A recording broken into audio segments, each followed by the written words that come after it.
사무엘상 4장 1절부터 11절 말씀입니다. 이스라엘은 나가서 블레셋 사람들과 싸우려고 에베네셀 곁에 진치고 블레셋 사람들은 아벡에 진쳤더니 블레셋 사람들이 이스라엘에 대하여 전열을 벌이니라. 그 둘이 싸우다가 이스라엘이 블레셋 사람들 앞에서 패하여 그들에게 전쟁에서 죽임을 당한 군사가 4,000명 가량이라.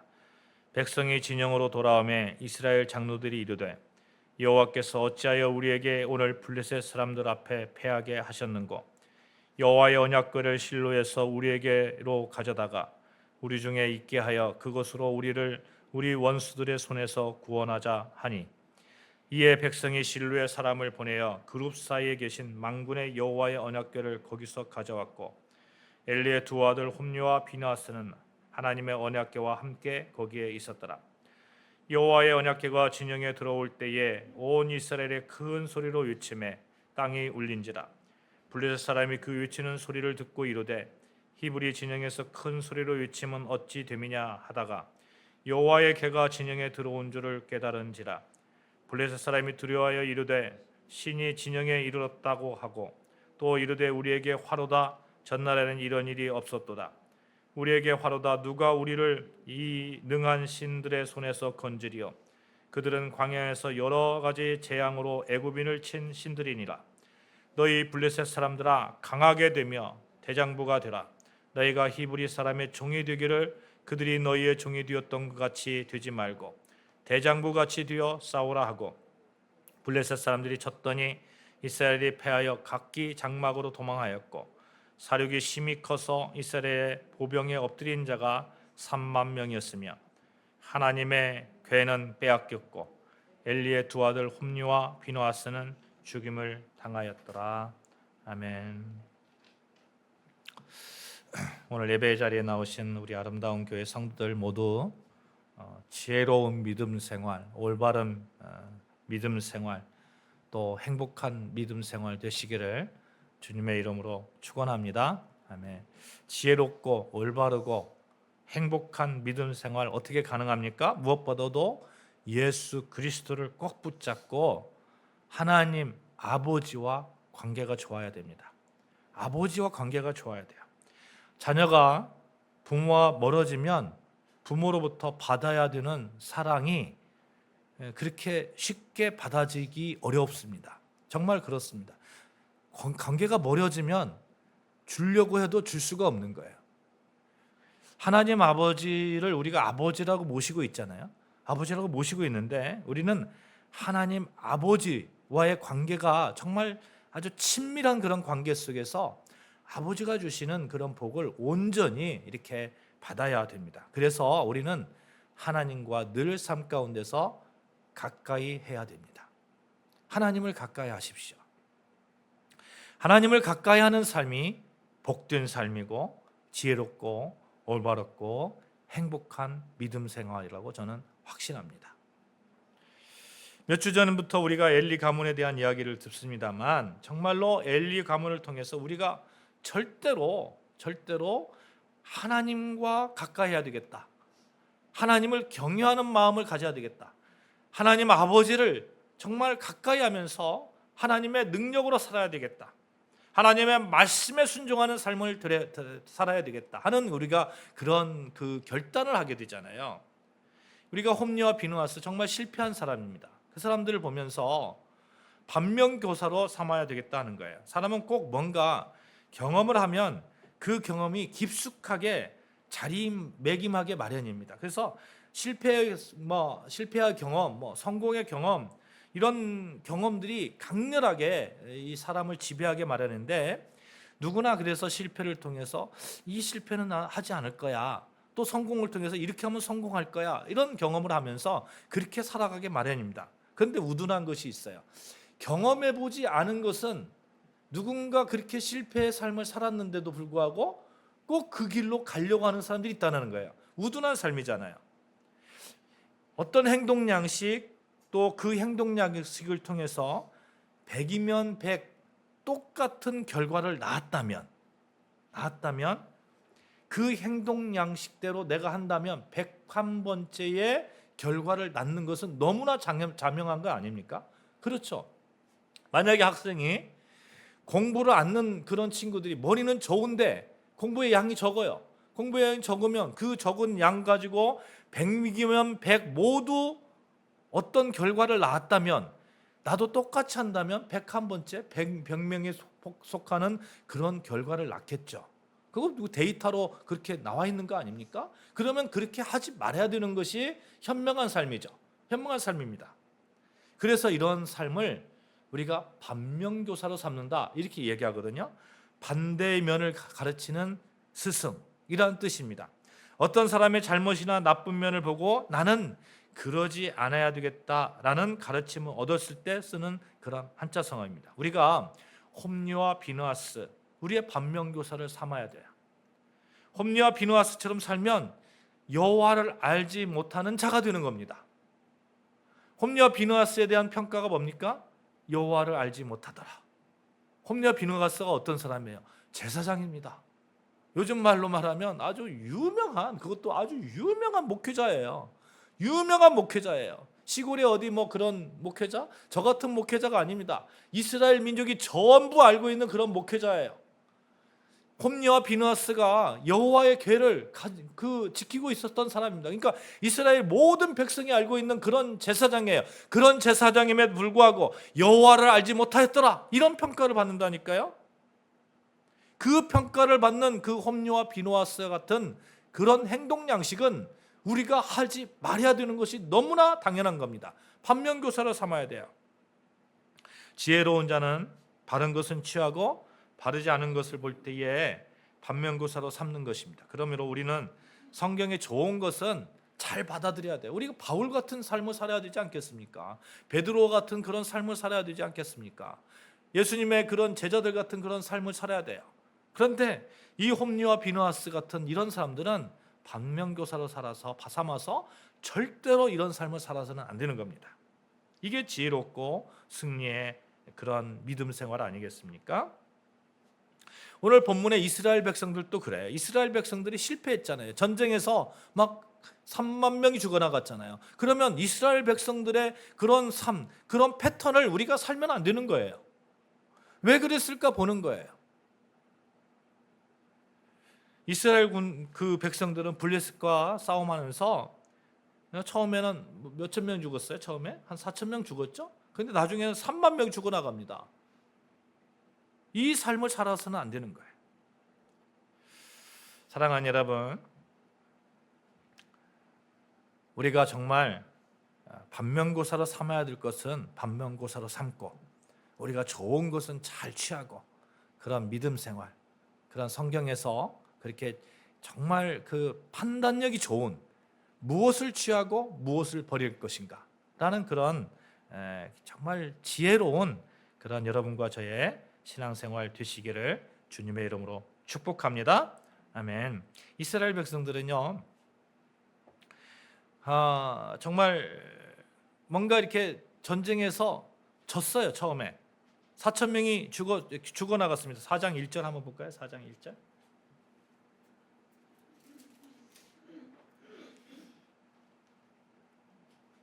같이 봉독합니다. 시작. 이스라엘은 나가서 블레셋 사람들과 싸우려고 에베네셀 곁에 진치고 블레셋 사람들은 아벡에 진쳤더니, 이게 서로 싸우려고 합니다. 이 싸우려고 하다가 싸움 가운데서 이스라엘 백성들이 처음에 패하게 되는 거예요. 패하게 돼요. 몇천 명이 죽어나가요. 군인들도 그렇게 많지 않았습니다. 이스라엘이 이때 어떤 상태입니까? 통일 왕국 시대의 이스라엘이에요? 아니면 지금 어떤 시대예요? 그렇지 않잖아요. 사사들이 다스리는 그런 시대잖아요. 아직 왕국이 형성이 안 됐어요. 그러니까 군대가 그렇게 시스템적으로 잘 짜여져 있는 그런 군대가 아닙니다. 그런 군대가 아닌데 무려 4천 명이 죽어나간 거예요. 그러면 뭔가 이렇게 큰 타격을 입은 거잖아요. 그래서 해결책을 이제 생각하는 거예요. 그 해결책이 뭐냐면 이스라엘 장로들이 대책 회의를 합니다. 아무래도 우리가 진 것은 하나님의 언약궤가 우리에게 있지 않기 때문인 것 같아. 얼른 가서 하나님의 언약궤를 가져오자. 그러면 우리가 반드시 이길 거야. 이렇게 해결책을 가지고 내는 거죠. 법궤는 하나님의 임재의 상징입니다. 그죠? 임재의 상징입니다. 그러면 광야에서 뭐 행진할 때에 법궤가 어떻게 있었습니까? 제일 앞에서 나아갔어요. 제일 앞에서 하나님의 임재의 상징이니까 하나님께서 지켜주신다는 거예요. 법궤가 가는 곳에 불기둥, 구름기둥으로 인도하시고 보호가 있었습니다. 이 법궤만 있으면 되겠다는 거예요. 언약궤를 가져오면 하나님께서 함께 싸워서 이길 수 있다는 겁니다. 오늘 본문 4장 4절에 이렇게 말씀하고 있어요. 이에 백성이 실로에 사람을 보내어 그룹 사이에 계신 만군의 여호와의 언약궤를 거기서 가지고 왔고 엘리의 두 아들 홈리와 비나스는 하나님의 언약궤와 함께 거기에 있었더라. 하나님의 언약궤와 엘리와 그 홈리와 비나스가 같이 있었던 거예요. 그렇게 중요한 제사장들이에요. 중요한 제사장들이에요. 이스라엘 백성들이 다 알고 있는 그런 제사장이었어요. 이 사람들이 같이 이제 언약궤를 가지고 이렇게 오는 겁니다. 이렇게 와가지고 이제 임재의 상징 하나님의 언약궤를 가지고 왔어요. 이제는 다 이겼다는 거예요. 하나님을 알지 못하는 자들 앞에서 언약궤만 있으면 다 이길 수 있다. 이제 우리의 능력은 하나님께서 다 우리에게 능력을 주셔서 이 전쟁터는 우리가 반드시 이길 거야. 이런 생각을 하게 되는 거죠. 그런데 그렇지 않습니다. 그렇지 않아요. 져버리는 거예요. 우리는 이런 곳에서 힌트를 얻는 거죠. 하나님을 알지 못하는 자 옆에 언약궤가 있다 한들 하나님은 당신의 능력을 나타내시지 않는구나. 다른 말로 아무리 우리가 예배를 잘 드리고 찬양을 엄청나게 은혜스럽게 하고 말씀을 그 누구보다도 잘 안다 하더라도 정작 하나님의 뜻대로 행하지 않으면 그러면 하나님을 알지 못하는 자가 되고 하나님의 능력이 나타나지 않는구나. 우리가 힌트를 얻는 거죠. 사랑하는 여러분, 그래서 우리는 하나님을 잘 아는 자들이 되어야 될 줄로 믿습니다. 하나님 말씀 앞에 순종하면서 그 말씀에 그 삶이 반응하는 자로서, 그래서 하나님께서 함께 하시는 그 능력이 우리 삶 가운데 나타나야 됩니다. 하나님께서 함께 하시는 그 능력이 무엇입니까? 우리가 정말 하나님을 통해서 기쁨이 넘치는 그런 삶을 살아야 되는 거 아니에요. 그래서 내 삶 속에서 기쁨에 하나님을 생각할 때마다는 기쁘고 삶이 그래도 즐겁고 행복하고 없는 가운데서도 내가 살아갈 힘이 있고 능력이 있고 소망이 있고 그러면 하나님이 나와 함께 하시구나. 우리가 이렇게 생각할 수 있잖아요. 항상 기뻐하라. 범사에 감사하라. 쉬지 말고 기도하라. 하나님께서 말씀하시는 그 말씀 앞에서 자기의 그 삶을 이렇게 반추해 보는 거예요. 내가 그러고 있는가? 만약 그렇지 않다면 무릎 꿇고 하나님, 내가 하나님 붙들게 하여 주시옵소서. 다시 우리가 기도하고 우리는 충분히 그렇지 못할 수도 있잖아요. 근데 이스라엘 백성들은 그렇게 하지 않았습니다. 이스라엘 백성들은 자기 소견대로 행하였던 그 모습 그대로 그냥 언약궤만 있으면 되겠다는 거예요. 언약궤만 있으면. 정작 하나님과의 관계 속에서 하나님의 뜻대로 행하지는 않고 하나님의 언약궤만 있으면 우리는 승리하겠다는 거예요. 내가 교회만 나가면 다 되겠다는 거예요. 내가 말씀만 읽으면 다 되겠다는 거예요. 그런데 이스라엘 백성들은 이제 언약궤가 있으면 다 승리할 거라고. 5절 한번 볼까요? 여호와의 언약궤가 진영에 들어올 때에 온 이스라엘이 큰 소리를 외치매 땅이 울린지라. 땅이 울릴 정도로, 얼마나 좋아서 동동거렸으면 땅이 울릴 정도로 이렇게 표현했겠습니까? 그들은 이제 하나님의 언약궤가 있으면 하나님의 큰 능력이 넘쳐날 것이라고 생각했습니다. 사실 이것은 지금까지의 경험으로 보면 맞는 얘기예요. 왜냐하면 언약궤와 함께 할 때에 하나님의 임재가 언제나 있었습니다. 만나와 메추라기를 주셨고 하나님께서 여리고성을 무너뜨렸잖아요. 여호수아서 6장 6절 7절 말씀 제가 봉독해 드릴까요? 눈의 아들 여호수아가 제사장들을 불러 그들에게 이르되 너희는 언약궤를 메고 제사장 일곱은 양각 나팔 일곱을 잡고 여호와의 궤 앞에서 나아가라 하고 또 백성에게 이르되 나아가서 그 성을 돌되 무장한 자들이 여호와의 궤 앞에서 나아갈지니라 하니라. 여호수아가 백성에게 이르시기를 마침에 제사장 일곱은 양각 나팔 일곱을 잡고 여호와 앞에서 나아가며 나팔을 불고 여호와의 언약궤는 그 뒤를 따르며 그 무장한 자들은 나팔 부는 제사장 앞에서 행진하며 후군은 괴를 따라 따르고 제사장들은 나팔을 불며 행진하더라. 그림이 그려지십니까? 앞에서 막 나팔을 불고 그 뒤에 막 언약궤가 가고 백성들이 뒤에서 따르고 이렇게 그 여리고성을 그렇게 7바퀴 돌고 나니까 무너져 버린 거예요. 그냥 무너진 거예요. 이 사실 이스라엘 백성뿐만 아니라 블레셋 백성들도 알고 있었습니다. 그러니 블레셋 사람들이 두려워합니다. 이제 큰일 났다고. 언약궤가 왔으니까 큰일 났다고. 7절 8절에 보면 이들이 두려워하는 장면이 나오거든요. 이 능한 신들의 손에서 어떻게 우리를 건질 것인가. 이 신들은 광야에서 이스라엘 백성들을 구원한 그런 신이다. 우리는 끝났다. 이렇게 이 얘기를 합니다. 블레셋 사람들은 이스라엘 백성들 그 아무것도 없었고 이집트의 노예 생활하던 그들이 광야에서 하나님의 언약궤를 중심으로 어떻게 살아남았는지 잘 알고 있었던 것이죠. 어떻게 보면 예수 믿지 않는 분들도 하나님을 두려워하는 것을 가끔 보게 돼요. 그렇죠? 하나님 신적 존재에 대해서 두려워하는 것을 보게 됩니다. 꼭 그게 하나님이라 아니라고 표현하더라도 이렇게 하면 벌 받는데? 이렇게 얘기하는 거죠. 요단강을 건너 가나안 땅에 들어올 때에 언약궤를 맨 제사장들의 발이 요단강 물에 탁 닿자마자 물이 갈라졌습니다. 여리고성을 무찌를 때 하나님의 언약궤가 가는 곳마다 놀라운 기적이 일어나는, 그러니까 이 블레셋 사람들이 두려워하는 겁니다.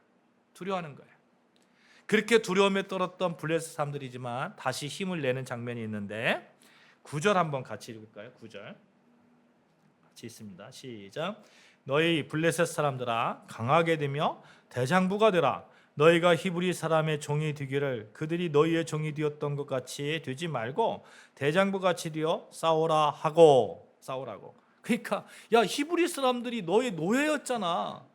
노예였었는데 이제 너희가 언약궤가 있다고 해가지고 히브리 사람들의 노예가 될 거야? 대장부처럼 한번 싸워보자. 우리 한번 싸워보자. 이러고 막 파이팅을 하는 거죠. 파이팅합니다. 이런 이야기를 들은 그 블레셋 사람들이 힘을 내 가지고 전쟁을 합니다. 누가 이겼을까요? 언약궤를 가진 이스라엘 백성들이 이겼을까요? 아니면 블레셋 사람들이 이겼을까요?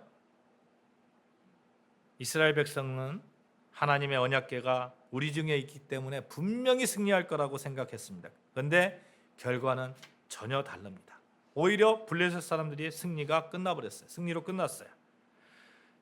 첫 번째 싸움에서는 이스라엘 군사가 4,000명이 죽었는데 하나님의 언약궤를 모셔오고 치른 전쟁에서는 무려 3만 명이나 죽어나갑니다. 3만 명이나. 언약궤를 지키고 있던 홈리와 비누아스도 죽습니다. 그것뿐만 아니에요. 이스라엘 백성들이 그렇게 중요하게 생각했던 언약궤를 블레셋 사람들에게 빼앗겨 버립니다. 하나님의 임재의 상징인 그 언약궤를 블레셋 사람들이 가져가 버리는 거예요. 이제 블레셋과의 전투에서 언약궤를 빼앗기고 두 아들마다 죽었습니다. 이 소식을 어떤 사람, 베냐민 사람이 싸움터에서 막 달려와 가지고 너무 슬프니까 재를 막 머리에 뿌리고 막 달려와 가지고 제사장 엘리에게 이렇게 이야기하는 거예요. 그때 제사장 엘리가 98살이었어요. 98살. 의자에 앉아서 지금 눈은 멀어가고 의자에 앉아서 그 모습이 그려지지 않아요? 의자에 앉아서 눈은 멀어가고 지금 전쟁은 어떻게 됐는가 궁금해하고 언약궤는 거기까지 갔는데 궁금해하고 있는데 와가지고 이스라엘 사람들이 수없이 나갔습니다. 3만 명이나 죽었습니다. 끄떡없어요. 당신의 아들 홈리와 비누아스도 죽었습니다. 끄떡없어요. 여기까지는 그래도 슬픔 가운데 들을 수 있어요. 그런데 베냐민 사람의 다음 말이 충격적이에요. 여호와의 언약궤도 블레셋 사람들에게 빼앗겼습니다. 하나님의 언약궤 이야기를 하자마자 엘리 제사장은 의자에서 그냥 뒤로 나자빠져서 목이 부러져서 죽고 말았습니다. 비누아스의 아내가 있었는데 만삭이에요. 만삭. 마침 해산에 되었는데 모든 소식을 듣고 충격 가운데 있습니다. 해산을 돕는 여인들이 이렇게 얘기해요. 아들이라고 힘을 내라고. 아들이야 힘을 내라고. 그렇게 아들을 낳았는데 아버지도 죽고 할아버지도 죽고 여호와의 언약궤도 빼앗겼습니다. 그런 상황에서 아들이 무슨 상관이 있겠어요? 그러니까 아들 이름을 뭐라고 지었습니까? 이가봇이라고 지었어요. 이가봇. 이가봇 뜻이 뭐예요? 영광이 없다. 영광이 떠나갔다. 하나님의 영광이 떠나갔다. 이제 하나님은 더 이상 우리와 함께 하지 않으신다. 이런 뜻이에요. 하나님께서 이미 엘리 가문이 몰락할 것을 경고하셨던 장면이 있어요. 사무엘상 2장 31절 36절에 보면 그 중에 그 두 아들이 한날에 죽을 것이라고 예언하고 있거든요.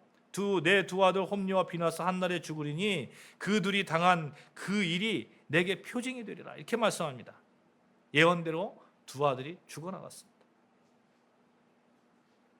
굴욕이죠, 굴욕. 그러니까 이가 뭐 하나님의 영광이 이제 떠나갔다.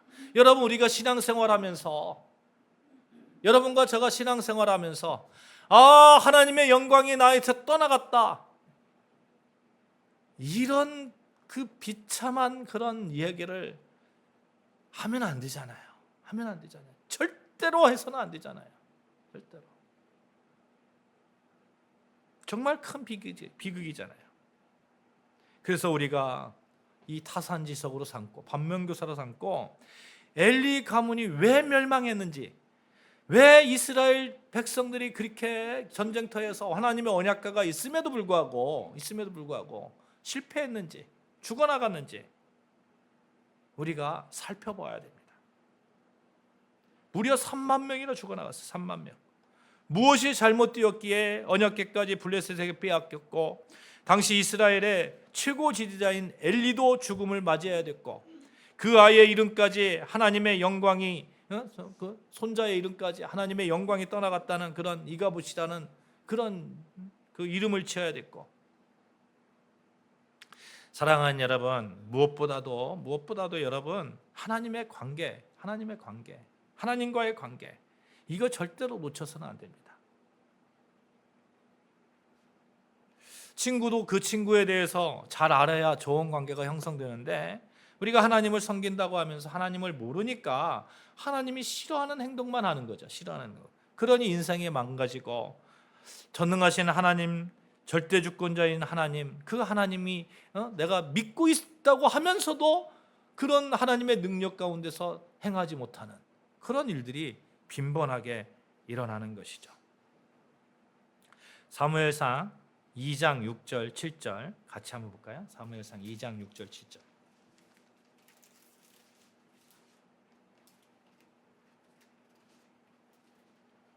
자, 같이 봉독합니다. 시작. 여호와는 죽이기도 하시고 살리기도 하시며 스올에 내리기도 하시고 거기에서 올리기도 하시는도다. 여호와는 가난하게도 하시고 부하게도 하시며 낮추기도 하시고 높이기도 하시는도다. 그 다음에 10절 한번 봉독합시다. 시작. 여호와를 대적하는 자는 산산이 깨어질 것이라. 하늘에서 우레로 그들을 치시리로다. 여호와께서 땅끝까지 심판을 내리시고 자기 왕에게 힘을 주시며 자기의 기름 부음 받은 자의 뿔을 높이시리로다. 어떤 자가 망한다고요? 어떤 자가? 여호와는 죽이기도 하시고 살리기도 하시고 높이기도 하시고 낮추기도 하시는데, 그런 여호와이신데, 여호와를 대적하는 자는 산산이 그냥 부숴버리겠다, 깨어지겠다. 그런데 어떤 자를 높이신다고요? 여호와는 자기 왕에게, 여호와를 섬기는 자기 왕에게, 정말 기름 부은 자에게 힘을 주시고 구원의 뿔을 주시고 그러시는 여호와시라는 거예요. 사랑하는 여러분, 여러분과 저는 하나님의 그 구원의 뿔 안에 우리가 있음을 믿습니다. 그래서 우리는 여호와의 능력 안에 있는 거예요. 우리가 가슴에 새겨야 돼요. 늘 가슴에 새겨야 돼요. 여호와를 대적하는 자가 되지 말자. 그러면 우리가 계속해서 말씀드린 여호와를 경외하는 자, 이렇게 일맥상통하잖아요. 여호와를 좀 두려워하는 마음으로, 존경하는 마음으로 우리가 신앙생활 해야 됩니다. 그래서 사무엘상 2장 30절에 분명하게 하나님께서 엘리에게 경고하고 있는 말씀이 있는데, 나를 존중히 여기는 자를 내가 존중히 여기고 나를 멸시하는 자를 내가 경멸하리라. 다시 한번 봉독합시다. 시작. 나를 존중히 여기는 자를 내가 존중히 여기고 나를 멸시하는 자를 내가 경멸하리라.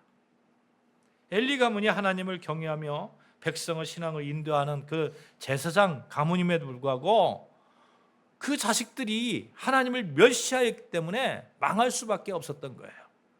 다시 정리하면 엘리 가문이 멸망하고 이스라엘이 취하게 된 이유는 군사력이 약해서가 아니라 하나님을 멸시한 자들에게 주시는 하나님의 어떤 거예요? 징계였다는 거예요. 징계. 사랑하는 여러분, 하나님을 존중히 여기시는 여러분과 제가 되시기를 주님의 이름으로 축원합니다. 어떤 상태든지 가난하거나 부하거나 잘났거나 잘났다고 생각하거나 못났다고 생각하거나 부족하다고 생각하거나 풍족하다고 생각하는 그 조건이 문제가 아니에요. 내가 지금 이 자리에서 하나님을 존중하고 있느냐 하는 겁니다. 여전히 나는 하나님을 존중하고 있느냐 하는 거예요. 어떤 상태든지. 이스라엘 민족도 한때는 하나님을 존중할 때가 있었습니다. 여호와 하나님을 의지할 때가 있었어요. 그때는 정말 하나님께서 막 불기둥으로 구름기둥으로 하나님께서 이렇게 붙잡아 주시잖아요. 하나님이 붙잡아 주셔야 되고 하나님이 함께하여 주시고 그러기 위해서 하나님을 존중하는 자. 엘리 가문과 이스라엘은 바로 여기에 문제가 있었던 거죠. 그들은 하나님을 경외하는 대신 멸시했습니다. 구체적으로 하나님을 멸시한 그 행동이 무엇인지 우리가 살펴봐야 됩니다. 사랑하는 여러분, 무엇보다도 예배에 성공하는 여러분 되시기를 주님의 축복합니다. 이 홈리와 비느하스는 하나님의 제사를 멸시했어요. 그 멸시에 대한 평가가 죄가 심히 크다고 하나님께서 말씀합니다.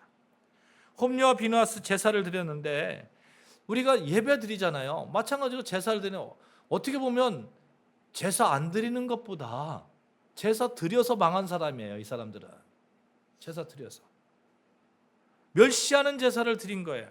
하나님께서 하지 말라고 하는 그런 제사를 드린 거예요. 제사에 대한 태도가 엉망이니까 하나님의 말씀에 대한 그들의 자세도 뻔한 것 아니겠어요? 어떤 행위를 보면 그 다른 행위들도 이렇게 보여지게 되잖아요. 홈리와 비느하스 여러분 아시잖아요. 얼마나 그들이 타락했는지.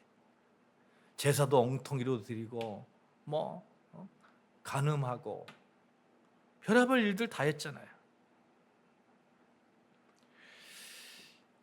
제사장이 이르니 백성들은 오죽했겠냐 하는 겁니다. 백성들에게 언약궤는 그저 부적에 지나지 않았습니다. 부적. 그들은 부적과 같은 용도로 언약궤를 가지고 왔어요. 언약궤가 있으면 하나님의 뜻이 무엇이든 이길 수 있다는 겁니다. 사랑하는 여러분, 우리 신앙생활하는 가운데서 신앙적으로 살아가야 될 줄로 믿습니다. 부적처럼 생각하는 그런 어떠한 행위도 저는 반대합니다. 저는 반대해요. 아이러니하게도 과학이 발달대로 발달한 오늘날에 미신과 우상 숭배가 이 사회에 팽배합니다. 지나가다 보면 말이죠. 그냥 타로 있잖아요. 타로. 왜 이렇게 많은지 모르겠어요. 카페처럼 착 차려놓고 이렇게 앉아가지고 타로 보는. 교회 다니는 사람들도 가가지고 재미로 봐요. 재미로. 그리고 기분 나쁜 얘기하면 자 며칠은 이제 고민하는 거야. 며칠은 내가 정말 조심해야지. 기분 좋은 얘기를 하면 그냥 나는 그래 그렇다고 하면서 그렇게 살아가요. 이게 뭐냐고요 이게. 이게 우상숭배 아니겠습니까? 신앙생활하면서 미신적인 신앙 형태를 과감하게 버리시는 여러분과 저 되시기를 주님의 이름으로 축복합니다. 우리는 믿음으로 말미암아 구원받은 자지 어떤 우상적인 그런 미신적인 그런 것 가지고 어떤 행위를 가지고 우리가 구원받은 자가 아닙니다. 사도행전 보면요 시몬이라는 사람이 나오거든요. 시몬이라는 사람. 이 사람은 그 사마리아 성에서 마술을 행한 그런 자였어요. 아마도 마술을 잘했던 사람 같아요. 그래서 사마리아 성에서 모르는 사람이 없을 정도로 유명했는데 어느 날 빌립이 전한 복음에 의해서 그 마술을 행한 일 집어치우고 빌립을 따라다니는 전도자가 되었습니다. 근데 예루살렘 교회에서 사마리아 성에서도 복음이 전해지고 성령의 역사가 나타난다는 소식을 듣고 베드로와 요한 이 둘이 와가지고 이렇게 사람들이 이렇게 안수하는 거예요. 막 안수하고 막 이런 거예요. 그러니까 그들에게 막 성령이 임하잖아요. 성령이 막 임하니까.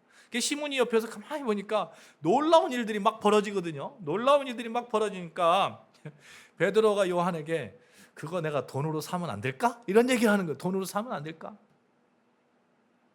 여러분, 이런 사고를 가지고 있으면 안 된다는 거예요.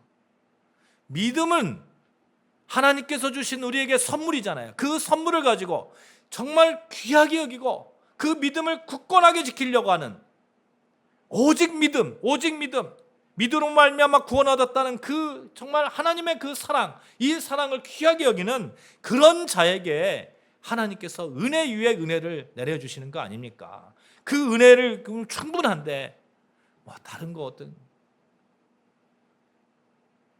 저는요 이사할 때 아무 때나 합니다. 그게 맞지 않아요? 비 오는 날은 싫어. 그런데 그거 길 좋은 날 이런 이유가 없는 거예요. 사랑하는 여러분, 하나님을 잘 믿읍시다. 하나님을 잘 믿는 것, 하나님 말씀 앞에 정말 잘 그대로 행하는 겁니다. 그것이 하나님을 존중하는 그런 삶 아니겠어요?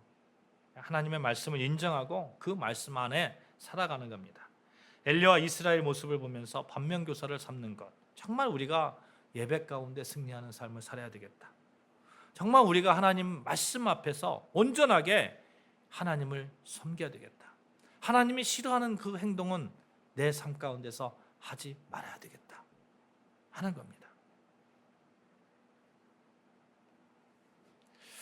유대인의 자녀 교육의 핵심이 있어요. 신명기 6장 4절 이하에 보시면 이런 말씀이 있습니다. 너는 마음을 다하고 뜻을 다하고 힘을 다하여 내 하나님 여호와를 사랑하라. 너는 마음을 다하고 뜻을 다하고 힘을 다하여 내 하나님 여호와를 사랑하라. 부모를 사랑하는 자식이 있으면 부모가 얼마나 자식한테 많은 것을 이렇게 선물해 줄까요? 사랑하는 여러분, 오직 하나님을 존중함으로, 존중하는 것은 하나님 말씀 앞에서 우리 삶이 반응하는 것, 또 하나님 그 예배를 귀하게 여기면서 그 예배를 정말 하나님이 기쁘게 받으시는 그런 예배를 드리는 것, 그래서 항상 승리하는 저와 여러분의 삶 되어지시기를 주님의 이름으로 축원합니다. 기도하시겠습니다. 하나님 아버지,